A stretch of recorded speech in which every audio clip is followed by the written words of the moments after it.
One thing that I think people don't talk about enough is everything that goes into your closing costs. We know that it's just some extra stuff that you have to pay whenever you're closing, and it could be thousands of dollars. But if you haven't closed on a house, you may not know exactly what goes into it unless you're in the business or you're a professional in some sorts. A couple of years after we got in this house, I found our closing stuff and I wanted to see what all went into it. I was definitely surprised. I definitely will say that if I knew about some of this stuff like that went into it, I definitely would have tried to like shop around, because there's some stuff that you buy that I feel like is kind of outrageous.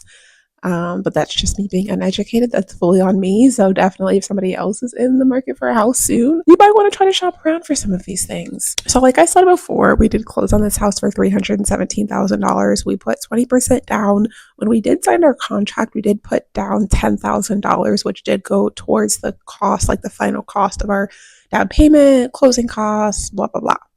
We did get a seller credit, or like an incentive for going with the mortgage company that the business was associated with, or like the builder's mortgage company. They have the same name and all that. That was $3,000. But honestly, when I look into these documents, I feel like they gave us a little bit more of a credit, to be honest with you. And I feel like they just maybe had the capability of doing that just because they were like the same company. The loan amount that we took out was $254,000. I'm so tired of saying $254,000. I wish it was a roundabout number. So one of the first things that's listed on here, one thing says seller paid owner's policy. I'm not sure which policy they're paying for, but there's a credit and a debit, so it offsets. So the first thing that went into our closing docs was the points that we bought when we got our interest rate bought down. The first interest rate they quoted us was about 3.875%.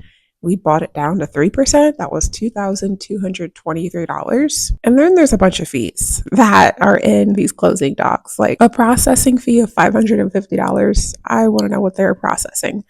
Underwriting fee of $550. Okay, I've heard of that. An appraisal fee to valuation services, $455. Credit report fee. Yes, you have to pay for them to run your credit report. Like, I could have gave you a copy from Experian or something if y'all needed it. Flood certification fee, $11.50.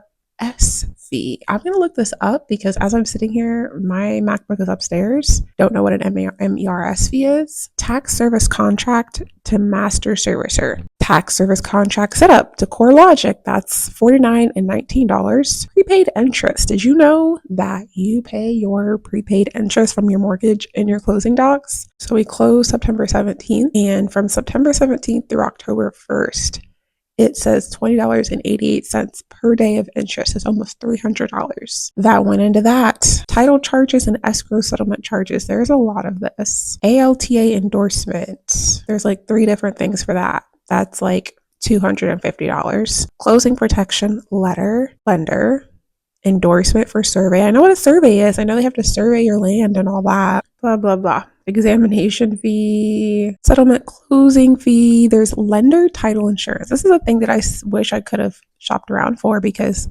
title insurance, almost $1,000. And then on the next line, owner's title insurance, again, for another $713. I feel like I could have got title insurance for less than, what is that, $1,600. So like, for sure, definitely ask more questions if you're in the market for a house. Like, I should have asked more questions, but I also was like, it was a lot going into it, especially with it being your first house. Like, you just don't know about some stuff. But for sure, I feel like I could have shopped around and found something less than that for title insurance. Then there was a broker fee that went to my realtor's company, but some of this could have been a part of like the builder's costs, because what I know from like real estate agents is like the seller usually pays the real estate agent, and in this case the seller was the builder. Recording fees, and then miscellaneous stuff happens to be the first thing being our homeowner's insurance. That for the first year was $483. I know people are gonna be like, how? Well, keep in mind, when a house is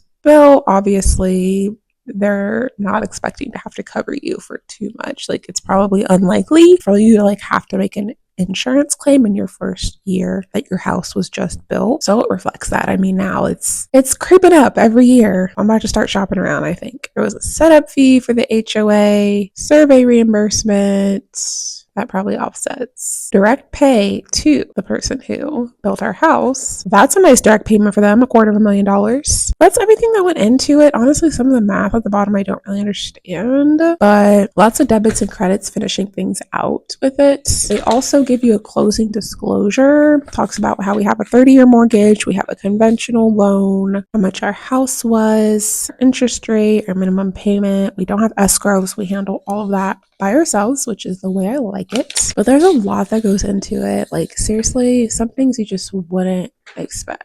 You have to sign a lot of paperwork, and it's like, what am I going to do? Oh, this one paper, I'm not really feeling that, so I'm not going to close on this house. But definitely ask lots of questions. ALTA stands for American Land Title Association. But yeah, I do think that when I was actually closing, like when we were in the midst of almost closing, like there was something that I had to pay, like in order for them to process it. I think when they ran my credit, there was another fee, if I remember correctly. And I'm just like, oh, I have to pay this now. Okay. Like, you just don't really see the result of everything until you're done.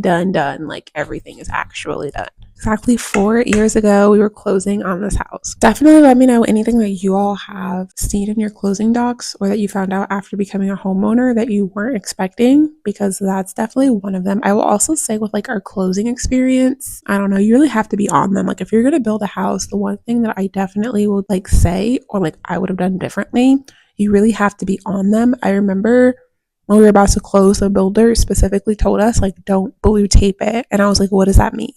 I'm like, oh, well, some people, when they see stuff when they're like the house is almost done, they'll put tape up so that way people know, like, oh, they need this fixed, they need that fixed. Like, don't do that, because we're still going to do our final walkthrough and we're going to make sure everything's good. Wrong. There was like a lot of cosmetic type, not a lot, but there was a decent amount of cosmetic things that they missed. Little holes here, little holes there, like in random places throughout the house. Like, and then when you want to call them to like do stuff, they're like, oh, well, we'll do it at your walkthrough a year after you close. And then it's all contractors that they hire in order to get that stuff done. And it's like, they suck. Like, they don't care. You know, they work for a different company. We had this one person super lazy, like didn't want to do the work. And then we called the company, like they're not trying to do the work. And then they're like, they came back when another contractor was there and they told the other contractor, oh, don't tell him I was here. I'm going to leave, blah, blah, blah. And they literally just left and never did the work. Like, are you kidding me? So it's just like these companies that they're affiliated with. It's like, do y'all really look into it and make sure these are the best company to be representing your brand? Because a lot of these people just don't care and it's a mess. And I make sure to find out the companies, the contractors, so you can file a complaint or give them a review accordingly. Overall, it was a good experience, but it was just hard to wait while your house is getting built, especially when you're in an apartment and you feel like you're cramped already in the apartment, or like going to see the house and then going back to your apartment, which obviously we're thankful for having an apartment, but it was just hard because you've been waiting so long to like get in the house. I don't know, I probably might someday. Like, I wouldn't say I would never build a house again. I probably would, but I just have to take a lot of these things and just remember, like, okay, you have to be on them, unfortunately, about a lot of things.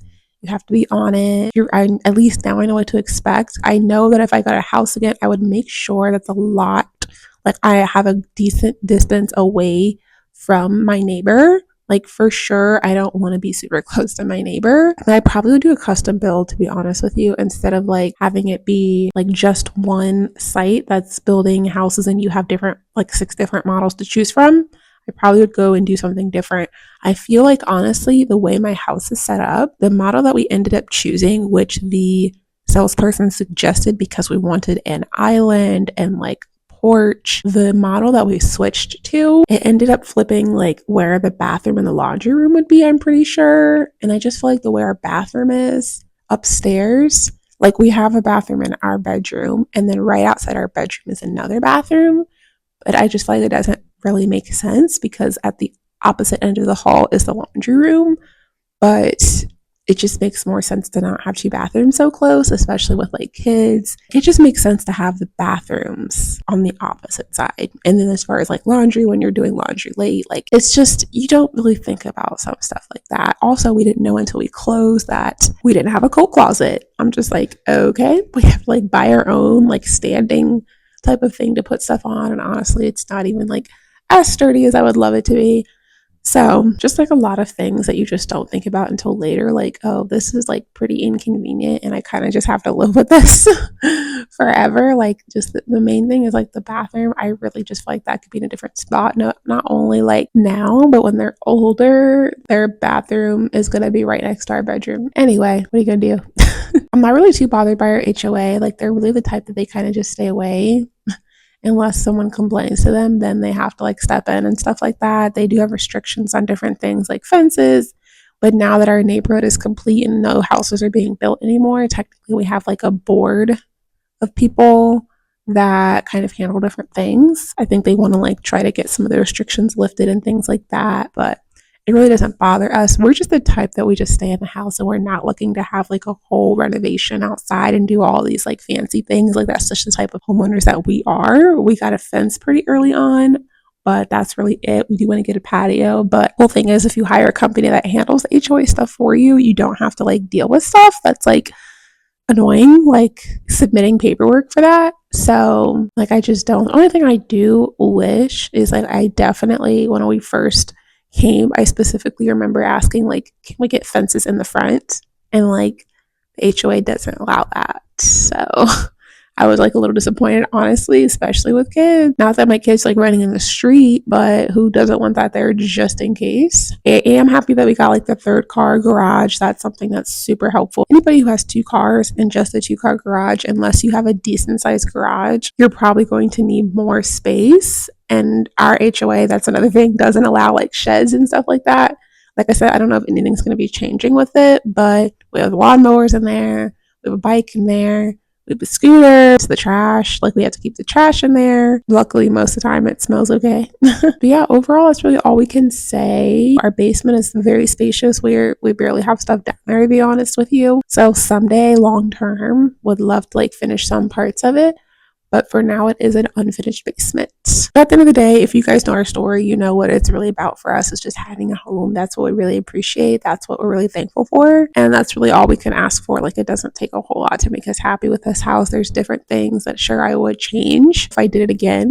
But really, that's small, petty stuff that is just like, it doesn't really matter that much. It is what it is. My grandparents, when they bought their house like in the 60s, they bought it for like $15,000. They had 3 kids, so it was 5 of them. They had 3 bedrooms and 1 bathroom. Obviously that sounds very hard, but I say that to say there's some people who just kind of go with things and they still have that house. Well, my grandfather, who's still alive, still has that house, and you sometimes just living below your means. Not that we're necessarily living below our means, but just getting what you need, and that's just enough sometimes. And you don't have to like go above and beyond. Like, we don't need a mansion, we don't need 6 bedrooms. It's just sometimes you're thankful for what you have and you know it's enough, and you don't need a whole lot extra. Anything that we want to change about this house, we're going to be saving up for, starting with hopefully getting a patio next year. We're going to save up for that and try to find a great company to get that done for us. So yeah, definitely let me know if you have built a house. What are some of the things that you got done? Or if you would build one, what would be some non-negotiables for you? Like I said, it was our first house. You learn a lot along the way. Definitely let me know, and thank you for watching. Bye.